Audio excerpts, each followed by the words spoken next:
Good morning બચ્ચા party and welcome to the class of physics with C D Patel. જો આજે આપણે રેક્ટિફિકેશન એટલે શું, પીએન જંક્શન ડાયોડ રેક્ટિફાયર તરીકે સમજીશું. આ ક્વેશ્ચન સ્ટાર્ટ કરતાં પહેલાં આપણે પ્રીવિયસ લેક્ચરમાં શું ભણ્યા એની થોડી વાત કરીએ. તો પ્રીવિયસ લેક્ચરની અંદર આપણે ફોરવર્ડ બાયસ, રિવર્સ બાયસ અને ફોરવર્ડ બાયસ રિવર્સ બાયસની લાક્ષણિકતાઓ વિશે ભણી ગયા. તો જો ફોરવર્ડ બાયસ જોડાણમાં શું હોય, તો કોઈ પીએન જંક્શન ડાયોડનો પી પ્રકારનો અર્ધવાહકનો જે છેડો છે એને બેટરીના ધન છેડા સાથે અને એન પ્રકારના અર્ધવાહકના છેડાને બેટરીના ઋણ છેડા સાથે જોડવામાં આવે તો આ પ્રકારના જોડાણને ફોરવર્ડ બાયસ કહેવામાં આવે છે. ફોરવર્ડ બાયસ જોડાણ કહેવામાં આવે છે. અને પીએન જંક્શન ડાયોડને ફોરવર્ડ બાયસની અંદર જોડેલો હોય તો એની અંદરથી પ્રવાહ વહે છે. એટલે આની અંદર આપણને કંઈક પ્રવાહ મળે છે અને આ પ્રવાહ જે છે એ પીથી એન તરફ વહેતો હોય છે. ક્લિયર? એ જ પ્રમાણે જો પી પ્રકારના અર્ધવાહકને બેટરીના ઋણ છેડા સાથે અને એન પ્રકારના અર્ધવાહકને બેટરીના ધન છેડા સાથે જોડવામાં આવે તો એ પ્રકારના જોડાણને રિવર્સ બાયસ જોડાણ કહેવામાં આવે છે. અને રિવર્સ બાયસ જોડાણની અંદર પ્રવાહ મળતો નથી, એટલે કે પ્રવાહ વહેતો નથી. હા, પરંતુ કોઈ એક બ્રેકડાઉન વોલ્ટેજ પછી આપણને પ્રવાહ મળે છે, પણ આપણે બ્રેકડાઉન વોલ્ટેજના પહેલાંની વાત કરીએ છીએ, એટલે આની અંદરથી પ્રવાહ મળતો નથી. તો આ ફોરવર્ડ બાયસ અને આ રિવર્સ બાયસ જોડાણ છે. ક્લિયર? આ વસ્તુનો ઉપયોગ, આ કન્સેપ્ટનો ઉપયોગ રેક્ટિફિકેશનમાં થશે. તો રેક્ટિફિકેશન એ શું છે? તો આપણને ખબર છે કે ભાઈ આપણે ઘરની અંદર જે ઉર્જા આવે છે, જે વોલ્ટેજ આવે છે એ એસી વોલ્ટેજ આવે છે. અને મોટા ભાગના આપણે જે ઉપકરણો વાપરીએ છીએ એની અંદર ડીસી ઉર્જાનો ઉપયોગ થાય છે. તો હવે એસી ઉર્જાનું ડીસી ઉર્જામાં રૂપાંતરણ કરવું પડે. તો આ એસી ઉર્જાનું ડીસી ઉર્જામાં રૂપાંતરણ કરવાની પ્રક્રિયાને રેક્ટિફિકેશન કહેવામાં આવે છે. ઓકે, તો રેક્ટિફિકેશન એટલે શું? તો જો એની વ્યાખ્યા લખવી તો આ પ્રમાણે લખી શકીએ કે ભાઈ એસી ઉર્જાનું ડીસી ઉર્જામાં ઉર્જાની જગ્યાએ તમે વોલ્ટેજ લખો તો પણ ચાલે, પ્રવાહ લખો તો પણ ચાલે. બરાબર? એસી વોલ્ટેજનું ડીસી વોલ્ટેજમાં, એસી પ્રવાહનું ડીસી પ્રવાહમાં રૂપાંતરણ કરવાની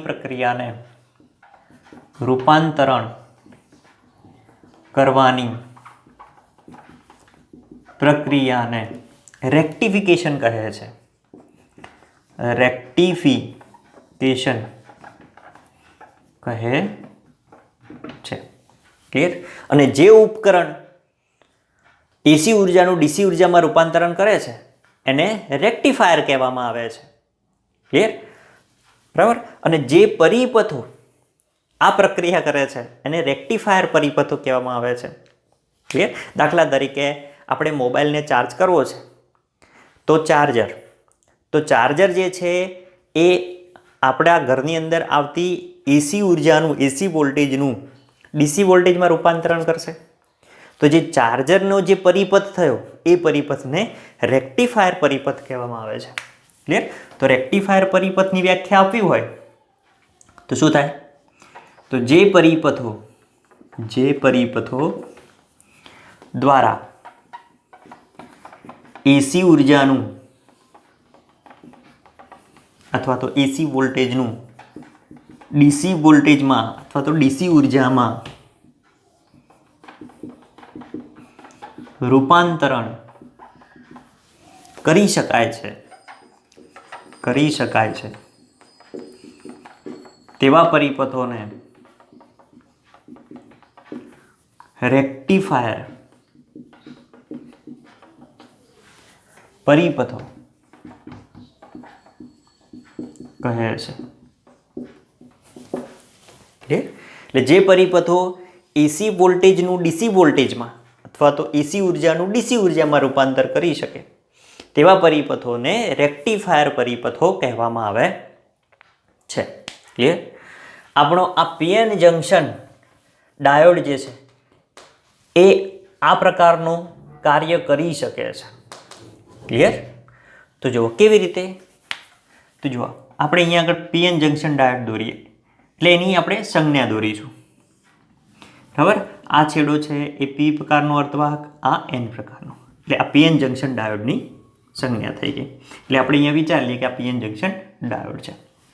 એટલે હવે જુઓ અહીંયા આગળથી આ સમજવા પૂરતું છે. અહીંયાથી તમે એસી ઉર્જા આપો છો, એસી વોલ્ટેજ આપો છો. એસી એટલે ઓલ્ટરનેટિંગ, બરાબર.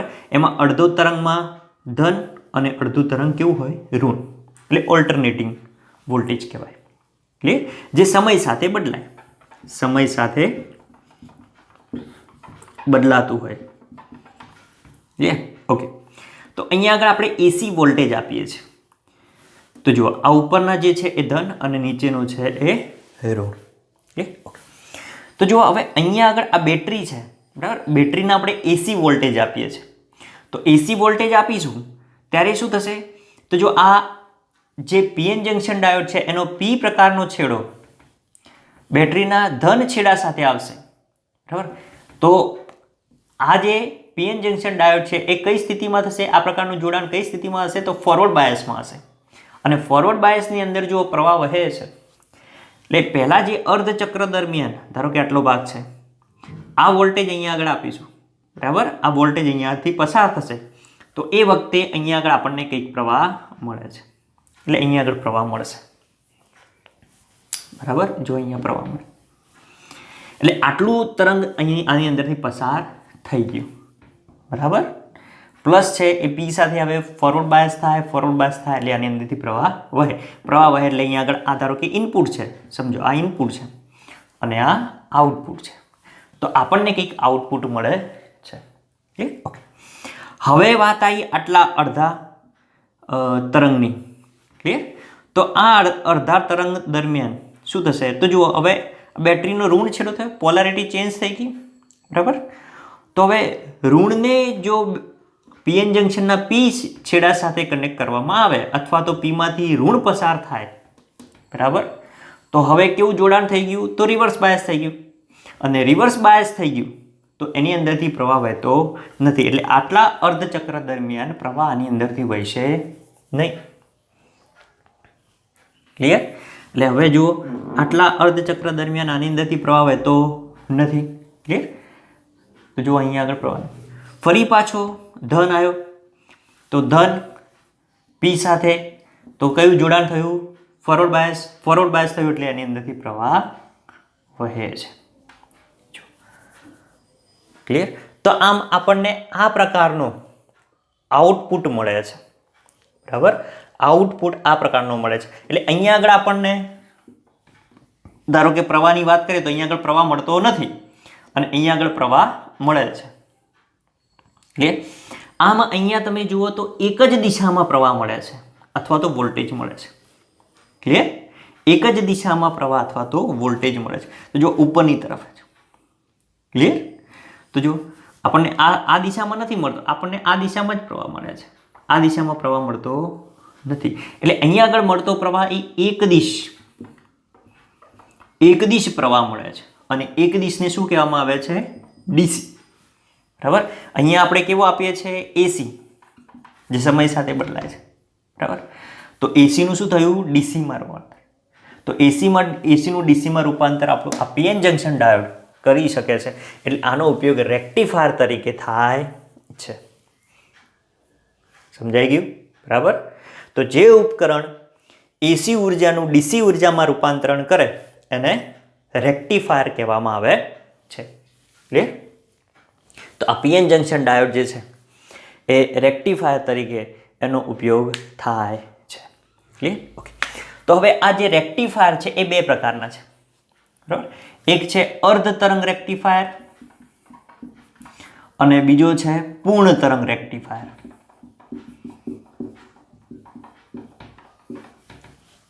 બરાબર. અર્ધ તરંગ રેક્ટિફાયર અને પૂર્ણ તરંગ રેક્ટિફાયર. ક્લિયર. મોસ્ટ આઈએમપી આ જે ક્વેશ્ચન છે મોસ્ટ આઈએમપી બોર્ડની અંદર બી પૂછાતો હોય છે, શાળાની પરીક્ષાની અંદર પણ પૂછાતો હોય છે, બરાબર. અર્ધ તરંગ રેક્ટિફાયરની સર્કિટ દોરી અથવા તો વિદ્યુત પરિપથ દોરી સમજાવો અને તેના આલેખો ચર્ચો, એવું, બરાબર. એ જ પ્રમાણે પૂર્ણ તરંગ માટે મોસ્ટ આઈએમપી, બરાબર. ચલો પહેલાં આ લખી દો તમે. તો જો હમણાં કહ્યું એ પ્રમાણે કે રેક્ટિફાયર બે પ્રકારના, અર્ધ તરંગ રેક્ટિફાયર અને પૂર્ણ તરંગ રેક્ટિફાયર. તેમાંથી ક્વેશ્ચન બને કે પીએન જંકશન ડાયોડ અર્ધ તરંગ રેક્ટિફાયર તરીકે સમજાવો, અને એ જ પ્રમાણે ક્વેશ્ચન બને કે પીએન જંકશન ડાયોડ પૂર્ણ તરંગ રેક્ટિફાયર તરીકે સમજાવો. વેરી મોસ્ટ આઈએમપી બંને ક્વેશ્ચન.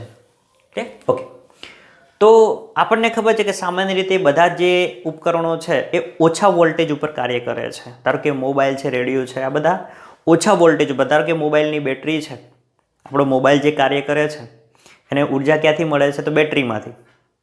અને બેટરી 3 કે 4 વોલ્ટ ઉપર આપણો મોબાઈલ ઓપરેટ થતો હોય. ક્લિયર? અને આપણે જે અહીંયા આગળ બહારથી ઉર્જા આપીએ છીએ એ ઉર્જા એસી આવે છે, બરાબર, અને એની અંદર વોલ્ટેજ આવે છે 220 કે 230 વોલ્ટેજ આવે.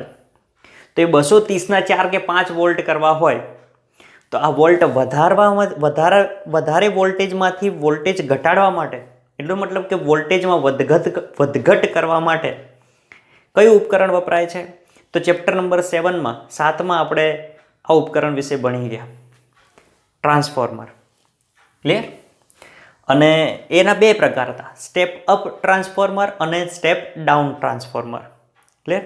જો સ્ટેપ અપ ટ્રાન્સફોર્મર છે એ વોલ્ટેજ વધારી આપે અને સ્ટેપ ડાઉન ટ્રાન્સફોર્મર છે એ વોલ્ટેજ ઘટાડી આપે. તો બોલો અહીંયા આગળ આપણે કયું ટ્રાન્સફોર્મર વાપરીશું? Step down. ક્લિયર?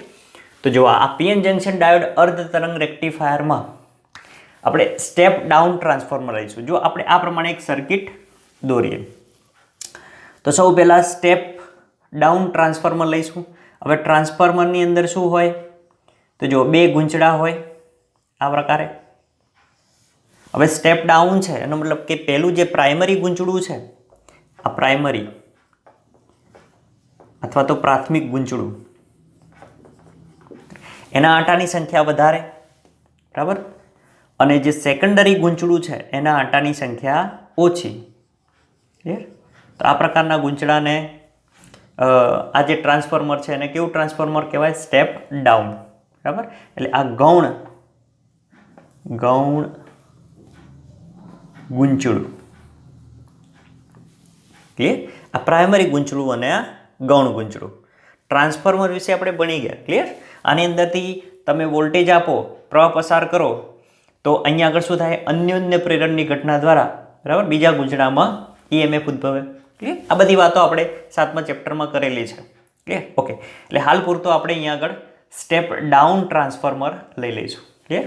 હવે સ્ટેપ ડાઉન ટ્રાન્સફોર્મરને આ જે છેડો છે એ બાજુ આપણે એસી વોલ્ટેજ આપીશું. ક્લિયર? અને એસી વોલ્ટેજ આપીએ છીએ એટલે આ અહીંયા આગળ ઇનપુટ વોલ્ટેજ કહેવાય.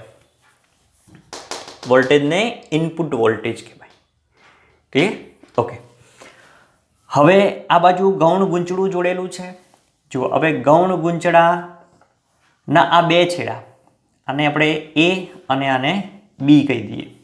ક્લિયર?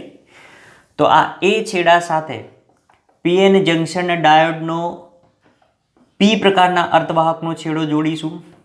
ક્લિયર? અને આ એન પ્રકારના અર્ધવાહકનો છેડો, આ પી અને આ એને અવરોધ સાથે, બરાબર, એક લોડ અવરોધ કે જેની અંદરથી વધારાનો પ્રવાહ પસાર થઈ જાય, બરાબર, એટલે આપણા ઉપકરણને નુકસાન કરે નહીં.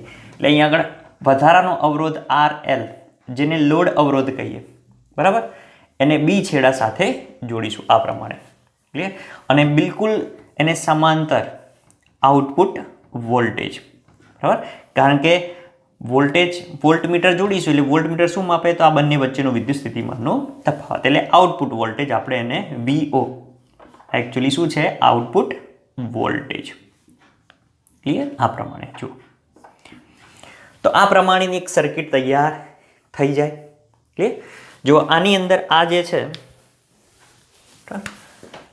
છે એ શું છે? તો ટ્રાન્સફોર્મર. પણ આ ટ્રાન્સફોર્મર કેવું છે? તો કે સ્ટેપ ડાઉન ટ્રાન્સફોર્મર. ક્લિયર? એટલે આ પ્રમાણે આકૃતિમાં વ્યવસ્થિત દર્શાવવાનો, આકૃતિનો અડધો માર્ક્સ છે. આકૃતિ વ્યવસ્થિત દોરેલી હશે તો એના ઉપરથી વર્ણન તમે કરી શકશો. એટલે આ step down transformer. Clear? Step down transformer. Clear?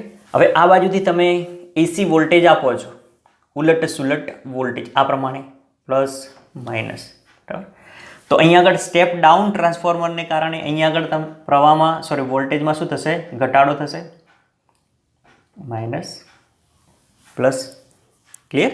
એટલે અહીંયાથી જે વોલ્ટેજ આપણે આપીએ છીએ એ વોલ્ટેજ અહીંયા આગળ ઘટી જશે. ક્લિયર? ઓકે. તો જુઓ આ અર્ધ તરંગ રેક્ટિફાયરની અંદર કયા કયા કોમ્પોનેન્ટ વપરાય છે? તો જો પહેલું છે step down transformer, PN junction diode અને આરએલ. તો આમ આપણે કેવું હોય તો કહી શકાય પહેલી લાઈનમાં કે અર્ધ તરંગ રેક્ટિફાયર એ ટ્રાન્સફોર્મર, પીએન જંક્શન ડાયોડ અને લોડ અવરોધ આરએલનું બનેલું છે. ક્લિયર? આ પ્રમાણેની સર્કિટ તમારે પહેલાં તૈયાર કરી દેવાની. ક્લિયર? આ લોડ અવરોધ છે એના બે છેડાને આપણે એક્સ અને આ વાય કહી દેવાનું. ક્લિયર? કે જ્યાંથી આગળ આપણને આઉટપુટ વોલ્ટેજ મળશે. ક્લિયર? અહીંયા આગળ આપણે એક વોલ્ટમીટર જોડેલું છે. ક્લિયર? ઓકે. તો આ પ્રમાણે આકૃતિ દોરી અને આકૃતિનું પહેલાં વર્ણન કરી દેવાનું. ક્લિયર? ઓકે. તો પહેલાં શું? તો કે step down transformer. Step down ટ્રાન્સફોર્મરની અંદર એક પ્રાઇમરી ગૂંચળું, સેકન્ડરી ગૂંચળું છે. પ્રાઇમરી ગૂંચળા સાથે આપણે ઇનપુટ વોલ્ટેજ આપીએ છીએ. આપણને ગૌણ ગૂંચળાની અંદર એ વોલ્ટેજ ઘટાડીને મળે છે. ક્લિયર? હવે ગૌણ ગૂંચળાના એ છેડા સાથે પીએન જંક્શન ડાયોડનો પી છેડો જોડીશું. બી સાથે લોડ અવરોધ આરને જોડી અને એનો એક છેડો એન સાથે જોડીશું અને આરએલ એટલે કે લોડ અવરોધને બિલકુલ સમાંતર વોલ્ટમીટર જોડીશું. ત્યાં આપણને શું મળશે? આઉટપુટ વોલ્ટેજ મળશે. ક્લિયર? ઓકે. હવે અહીંયા આગળ જુઓ, તમે એ છેડા ઉપર વોલ્ટેજ આપશો. અહીંયા આગળથી સમજો, અહીંયા આગળથી આ વોલ્ટેજ આવે છે. ક્લિયર? એટલે કે એ છેડા પરના ઇનપુટ વોલ્ટેજ માટે અને આ આરએલના બે છેડા વચ્ચેના આઉટપુટ વોલ્ટેજ માટે આપણે પહેલાં આલેખ દોરીએ. જુઓ અહીંયા આગળ, જુઓ આ પ્રમાણે. ક્લિયર? તો હવે અહીંયા આગળ જે આપો છો તમે ઇનપુટ આ ડાયોડમાંથી, ક્લિયર, એ કેવો છે? એસી. તો એ છેડા પરનો એ છેડા પરનો વોલ્ટેજ કયો વોલ્ટેજ? તો કે ઇનપુટ વોલ્ટેજ. બરાબર? અહીંયાથી એન્ટર થાય છે ઇનપુટ વોલ્ટેજ. બરાબર? પણ એ કેવો છે? જુઓ તો એસી છે. બરાબર? એસી ઇનપુટ વોલ્ટેજ છે. ક્લિયર? તો અહીંયા આગળથી એસી આપો છો એટલે એસી એટલે કેવો આવશે? ઓલ્ટરનેટિંગ. એટલે અડધું ચક્ર કેવું હશે? ધન અને અડધું ચક્ર ઋણ હશે. ક્લિયર? તો આ પ્રમાણે તો તમે ઇનપુટ વોલ્ટેજ એની અંદરથી આપો છો. ચલો, ક્લિયર? તો અર્ધચક્ર દરમિયાન વોલ્ટેજ ધન અને અર્ધચક્ર દરમિયાન વોલ્ટેજ કેવો હોય? ઋણ. એ જ પ્રમાણે ધન અને ઋણ હોય. ક્લિયર? ઓકે. હવે જુઓ અહીંયા આગળ પીએન જંક્શન ડાયોડનો પી છેડો જે છે એ ધન છેડા સાથે સંપર્કમાં આવશે. પહેલાં જુઓ તમે, પહેલાં શું આવે છે? ધન છેડો. તો ધન છેડાના સંપર્કમાં આવશે તો એ વખતે કયું બાયસ થશે? તો હમણાં લખ્યું તે પ્રમાણે કે પી છે ધન છેડા સાથે હોય અને એન ઋણ છેડા સાથે હોય તો ફોરવર્ડ બાયસ. ક્લિયર? તો આ ફોરવર્ડ બાયસ જોડાણ થશે અને ફોરવર્ડ બાયસ થશે એનો મતલબ કે આની અંદરથી પ્રવાહ વહેશે. એટલે જો અહીંયા આગળથી પ્રવાહ અહીંયા થઈ અને લોડ અવરોધમાં થઈ અને આઉટપુટમાં બહાર આવશે. એનો મતલબ કે આ પ્રથમ અર્ધચક્ર દરમિયાન તમને પ્રવાહ કંઈક મળે છે. ક્લિયર? જો આ ઉપરનું ઇનપુટ માટે છે અને આ નીચેનું જે છે આલેખ એ આઉટપુટ માટે છે. તો જો અહીંયા આગળ આ જે છે એ આરએલના બે છેડા વચ્ચે નો આઉટપુટ વોલ્ટેજ છે. ક્લિયર? તો જો અહીંયા આગળ કંઈક આપણને આઉટપુટ વોલ્ટેજ મળે છે. જો આ પ્રમાણે. બરાબર? પહેલાં વધે અને પછી ઘટે, પણ અહીંયા આગળ કંઈક આઉટપુટ વોલ્ટેજ મળે છે. ક્લિયર? ઓકે. ચલો હવે એ જ પ્રમાણે પી છેડો જે છે એ હવે બીજું અર્ધચક્ર આવશે તો બીજા અર્ધચક્ર દરમિયાન ઋણના સંપર્કમાં આવશે, ઋણ છેડાના સંપર્કમાં આવશે અને ઋણ છેડાના સંપર્કમાં આવશે તો જો પી ઋણ છેડાના સંપર્કમાં આવે તો કયું બાયસ થશે? તો રિવર્સ બાયસ. અને રિવર્સ બાયસની અંદર પ્રવાહ વહેતો નથી. બરાબર, રિવર્સ બાયસની અંદર પ્રવાહ વહેશે નહીં. બરાબર, પેલું સૂત્ર છે V = IR. જો પ્રવાહ 0 તો વોલ્ટેજ 0. તો અહીંયા આગળ આઉટપુટ મળશે નહીં. તો અહીંયા આગળ આપણને આઉટપુટ મળતો નથી. જો નહીં મળે. ક્લિયર? તો આ અડધા ચક્ર દરમિયાન આપણને આઉટપુટ મળે છે. અહીંયા આગળ પ્રવાહ વહે છે. બરાબર, એટલે આઉટપુટ મળશે. પણ અડધા ચક્ર દરમિયાન ડાયોડ રિવર્સ બાયસ તરીકે વર્તે છે. એટલે આની અંદરથી પ્રવાહ મળતો નથી. ક્લિયર? ફરી એ જ ઘટનાનું પુનરાવર્તન થશે. એટલે ફરીથી અહીંયા આગળ ધન આવશે, એટલે P ધન સાથે જોડાશે, એટલે ફરી પાછું ફોરવર્ડ બાયસ હશે, એટલે ફરી પાછો પ્રવાહ વહેશે. ક્લિયર? અને ફરી અર્ધચક્ર દરમિયાન ઋણ આવશે, તો ઋણ P સાથે સંપર્કમાં આવે એટલે રિવર્સ બાયસ થશે, તો ફરી પાછો અહીંયા આગળ પ્રવાહ વહેશે નહીં. ક્લિયર? એટલે અહીંયા આગળ પ્રવાહ મળે. બરાબર, પ્રવાહ મળે. અહીંયા આગળ પ્રવાહ મળતો નથી. ક્લિયર? આમ અહીંયા તમે જુઓ તો અડધા તરંગનું જ રેક્ટિફિકેશન થાય છે. બરાબર, આ અડધા તરંગનું જ રેક્ટિફિકેશન થાય, બાકી અડધા તરંગ માટે પ્રવાહ મળતો નથી. ક્લિયર? આમ આ અડધા તરંગ માટે રેક્ટિફિકેશન થતું હોવાથી આ પરિપથને અર્ધ તરંગ રેક્ટિફાયર કહેવામાં આવે છે. ક્લિયર? શું કહેવામાં આવે છે? અર્ધ તરંગ રેક્ટિફાયર કહેવામાં આવે છે. ક્લિયર?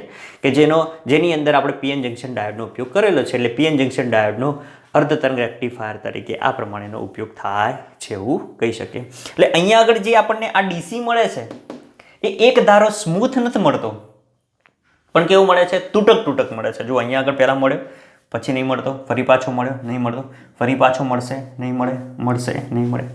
આમ તૂટક મળે છે. બરાબર, અને જો અહીંયા આગળ એનું મૂલ્ય વધે છે, ફરી ઘટે છે, પછી મળતું નથી, વધે, ઘટે, મળતું નથી. બરાબર, પણ જો આ એક જ દિશામાં મળે છે, એટલે આ DC મળે છે આપણને. આ કેવો મળે છે? DC મળે છે.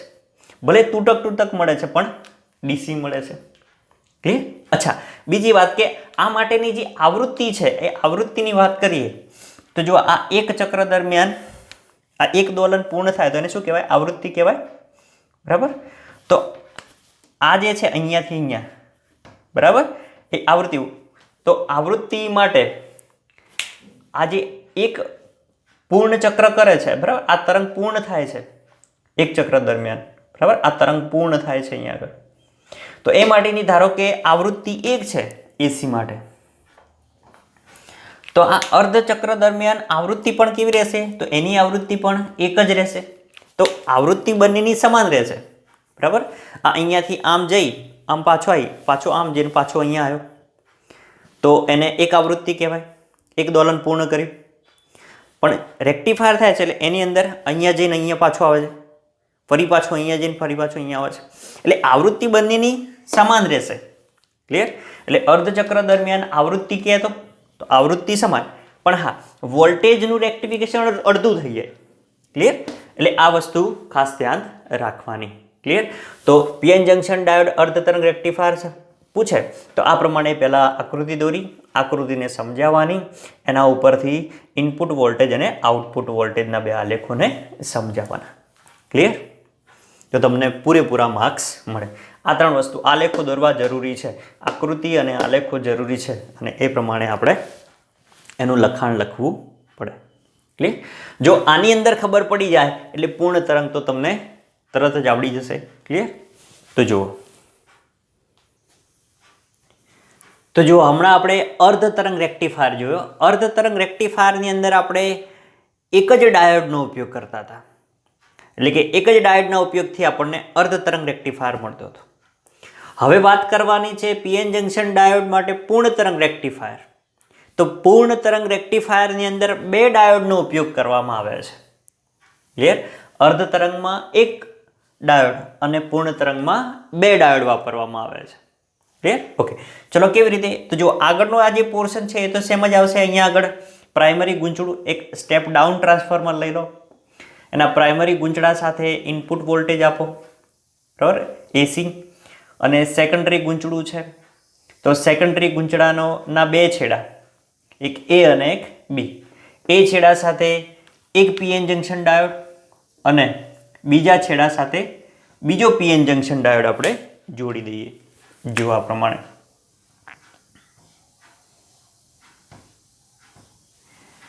ક્લિયર? આ પી અને આ એન. આમ પૂર્ણ તરંગ રેક્ટિફાયરની અંદર બે પ્રકારના નહીં, બે પીએન જંક્શન ડાયોડનો ઉપયોગ થાય. ક્લિયર? ઓકે. હવે આ બંને ડાયોડને એક સામાન્ય બિંદુ સાથે જોડી, બરાબર, અને એને લોડ અવરોધ RL સાથે જોડવામાં આવે છે. જો આ RL, ક્લિયર? અને આ RL નો બીજો છેડો જે છે, બરાબર, એ અહીંયા આ બી છેડાને કુદાડી અને ગૌણ ગુંચડાના સેન્ટરમાં જોડવામાં આવે છે અથવા તો સેન્ટરમાં ટેપ કરવામાં આવે છે. એટલે આ ટ્રાન્સફોર્મરને સેન્ટર ટેપ ટ્રાન્સફોર્મર પણ કહેવામાં આવે છે, કારણ કે એના બીજો જે છેડો છે એને આપણે સેન્ટરમાં જોડેલો છે અહીંયા આગળ. એટલે આ પ્રકારના ટ્રાન્સફોર્મરને સેન્ટર ટેપ ટ્રાન્સફોર્મર પણ કહેવામાં આવે છે. ઘણીવાર અહીંયાથી આ છેડો જે છે ગ્રાઉન્ડ કરેલો બતાવેલો હોય. ક્લિયર? ઓકે.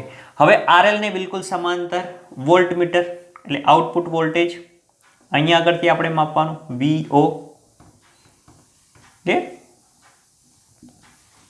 આ આઉટપુટ વોલ્ટેજ. જો ઇનપુટ આપો ને આ પ્રમાણે આઉટપુટ, તો જુઓ સર્કિટ આ પ્રમાણે દોરી દેવાની. એકદમ ઇઝી છે, બરાબર, એકદમ સરળ, આવડી જવું. તો આ પહેલો આપણે ડાયોડ એને D1 કહી દઈશું, આ ડાયોડ છે એને આપણે D2 કહી દઈએ. તો પૂર્ણ તરંગ રેક્ટિફાયરની અંદર બે ડાયોડની જરૂર પડે. ક્લિયર?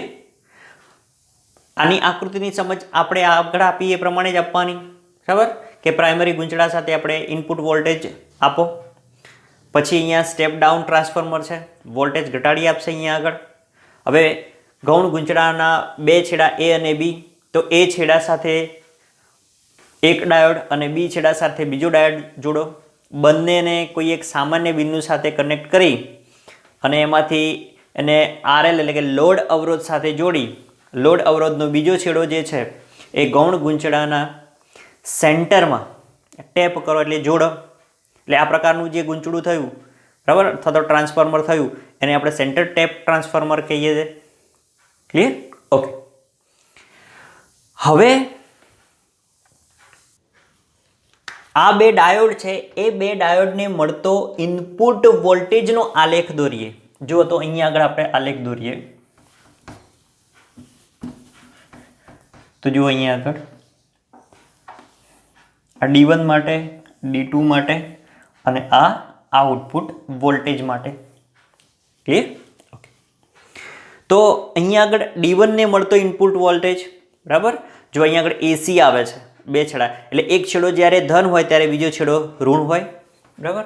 તો અહીંયા આગળ આપણે પહેલા ડાયોડ D1 ને છે, D1 ને A સાથે જોડેલો છે, બરાબર.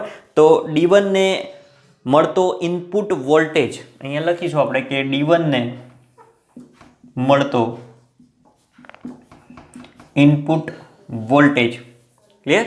એ જ પ્રમાણે અહીંયા આગળ આ D2 ને મળતો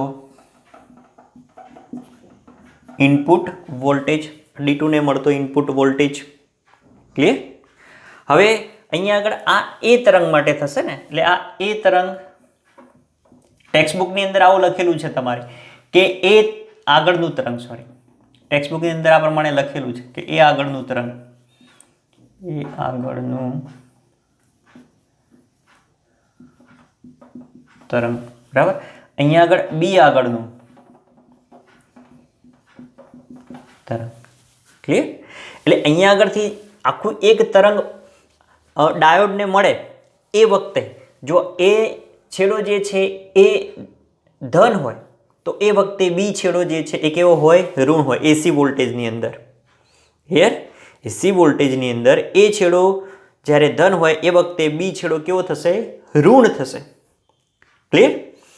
તો જુઓ ડાયોડ D1 ને હવે મળતો વોલ્ટેજ છે કેવો છે? અહીંયા આગળ ધન, એટલે આ જે અર્ધવાહક P છે, બરાબર, પીએન જંક્શનનો P જે છેડો છે એ પી છેડો ધનના સંપર્કમાં આવે છે અને આ જે D2 ડાયોડ છે એનો પી છેડો જે છે એ ઋણના સંપર્કમાં આવે છે. ક્લિયર? એટલે ફોરવર્ડ બાયસ થશે, આ રિવર્સ બાયસ થશે. પણ એ પહેલાં જો એ આગળનું તરંગ, એટલે એ આગળનું તરંગ કેવું મળે છે? તો જો અહીંયા પહેલાં ધન આવે છે એટલે આ પ્રમાણે દોરીએ આપણે ધન.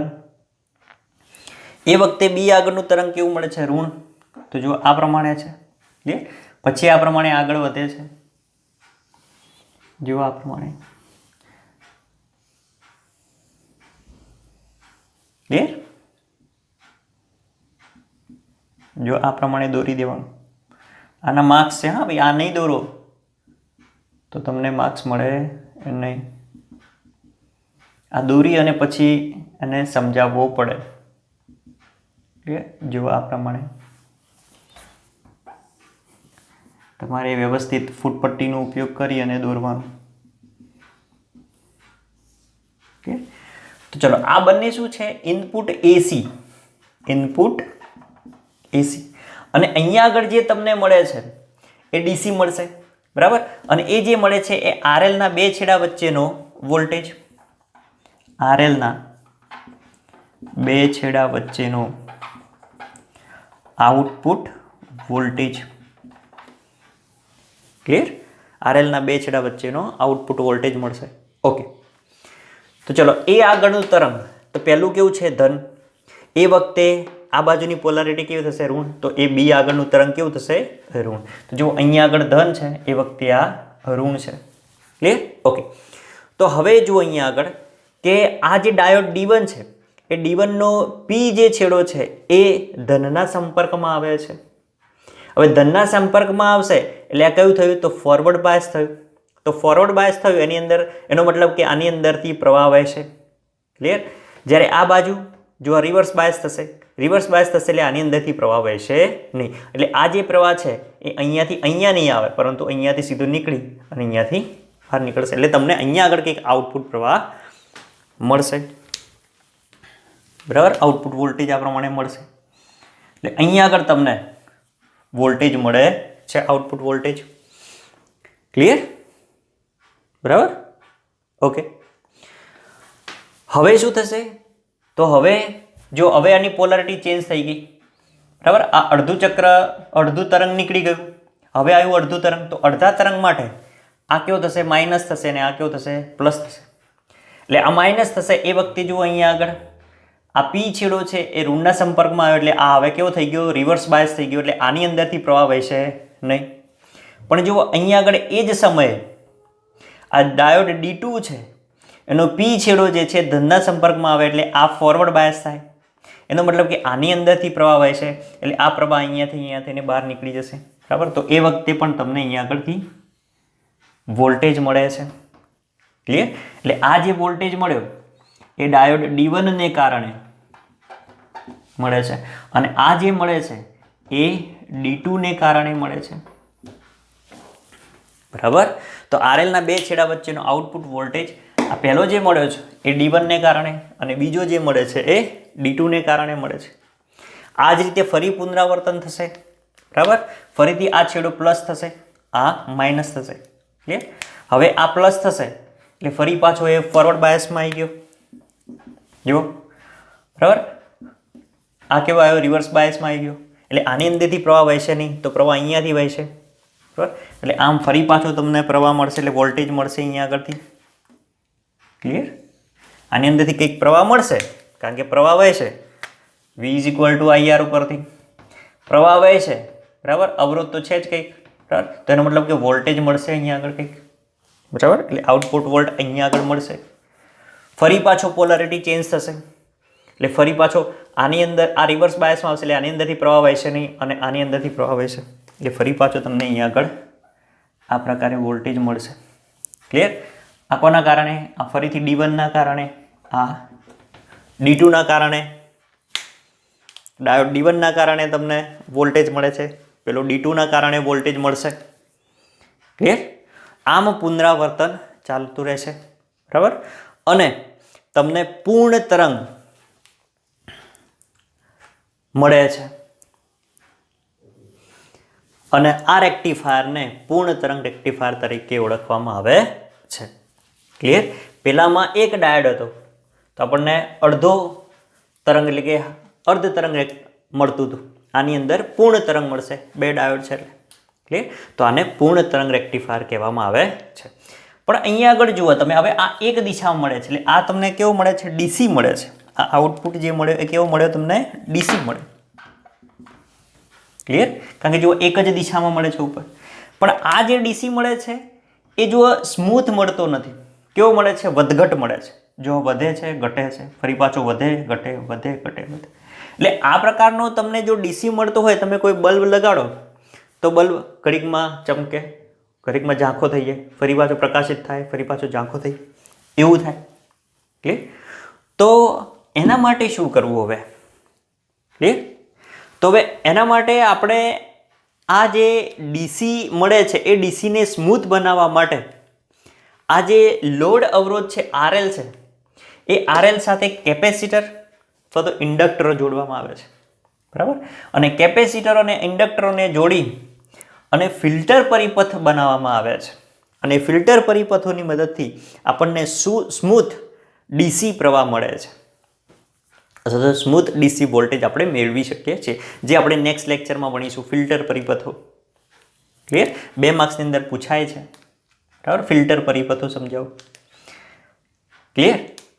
તો જો આ બધી જે વાત કરીએ આપણે પૂર્ણ તરંગ રેક્ટિફાયરની કરી, તો અર્ધ તરંગ રેક્ટિફાયર, પૂર્ણ તરંગ રેક્ટિફાયર આવડી જવું જોઈએ. અર્ધ તરંગની અંદર શું હોય? એક જ ડાયોડ હોય. બરાબર? બાકીની રચના બધી સેમ. પૂર્ણ તરંગની અંદર 2 ડાયોડ હોય. આરએલ સાથે અહીંયા આગળ સેન્ટર ટેપમાં જોડેલું હોય. પછી જે પ્રમાણે સમજાય ઇનપુટ આપો, બરાબર, આઉટપુટ, બરાબર. 2 ડાયોડ છે એટલે તમને અહીંયા આગળ પૂર્ણ તરંગ મળે. પેલું એક ડાયોડ એટલે અર્ધ તરંગ મળે. બરાબર? એકદમ સિમ્પલ છે. એકવાર સમજી જાઓ એટલે આવડી જાય. ક્લિયર? તો કોઈ પ્રકાશનમાંથી એ પ્રમાણે થિયરી લખી અને આ પ્રમાણે તૈયાર કરી દેજો. એકદમ ઇઝી છે. ક્લિયર? ઓકે? તો આજે આટલું. મળીએ નેક્સ્ટ લેક્ચરમાં. ત્યાં સુધી ભણતા રહો. Tata, bye bye.